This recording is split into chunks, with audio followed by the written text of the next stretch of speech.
Yo to Yorl in Yulo land, Koby here from a very noisy Sha Tin racecourse. I trust all's good in the hood over there in Blighty after the Cheltenham Trials day on Saturday. We got a real highlight for you here in Hong Kong cause you are going to be in the company of the world's best sprint race horse, Ka Ying Rising. Don't miss it. And it gets better about an hour on as Romantic Warrior lines up into the Stewards Cup, and in the words of Carly Simon, nobody does it better. Sure does Romantic Warrior, who Jay Sella has rated the best 10 furlong horse anywhere since the retirement of the great Guyath. And while we're on that thread, man, poor JC has that girl taken some shit or what since confusing final orders with final demand on Saturday. Hey guys, I mean, she's hiding under her bed, man. Give her a bit of slack, yeah? She was supposed to be out here with me for this meet, but with Cheltenham Trials Day on the calendar, here I am all by myself. But hey, she's prepped me well for this. And you know, I hope she don't get too much ribbing in the office on Monday. Later on, Caroline has 3 from Naas for you, so let's hit on the Sunday morning action. Well, our nap has got to be in the Stewards Cup, where you don't all need no brief on Romantic Warrior. This is the one that JC has been telling Yorl about since Guyath hung up the horseshoes in 2020. She's right on it, man. This is the best galloper I've seen in a while. But this ain't so straightforward as Yorl might think it is. No way, Ka's voyage bubble is on the scene now. And at this 1-mile trip, Romantic Warrior could be vulnerable to his main rival, who gets a draw inside him. So, here we go. All the pace is going to be on into that first turn, and I'm going to say that if Voyage Bubble gets first run into the turn, then Romantic Warrior, that could be the end of your Triple Crown. Sorry. Only 2 to battle this one out, man, so if you're playing safe, it's the reverse forecast Voyage Bubble Romantic Warrior. But if you fancy taking it on, then Voyage Bubble Romantic Warrior straight forecast, you gotta have balls for that one, bro.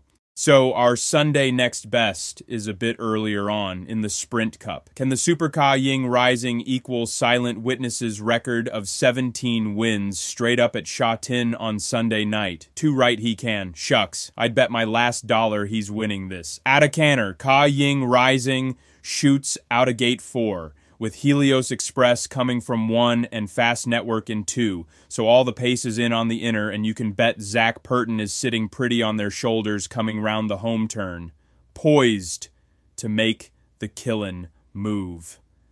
And once he goes Ka Ying Rising, he goes, and they ain't gonna be staying with him, no way.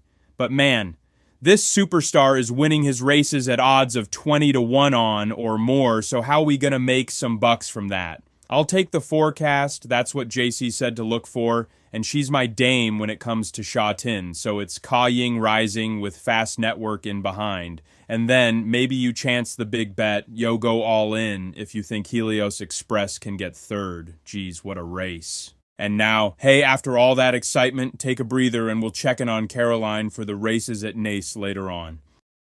Why, thank you, Koby. And I'll have to tell Yuz, I'm just a little bit jealous of your posting this weekend in Hong Kong. It does look a fantastic place to be, and I'll be full of questions about it all when you're back. And before we go any further, my heart's laid at Jay Sella's feet for her faux pas on Saturday. We've all done it. And all eaten the humble pie. Sweeten up, JC. You've got all our backs here. We are nothing without Yuz.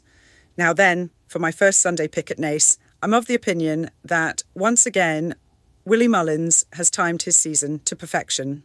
With the Dublin Racing Festival over next weekend and the Cheltenham Festival right around the corner, now is the time that he wants his string to shine.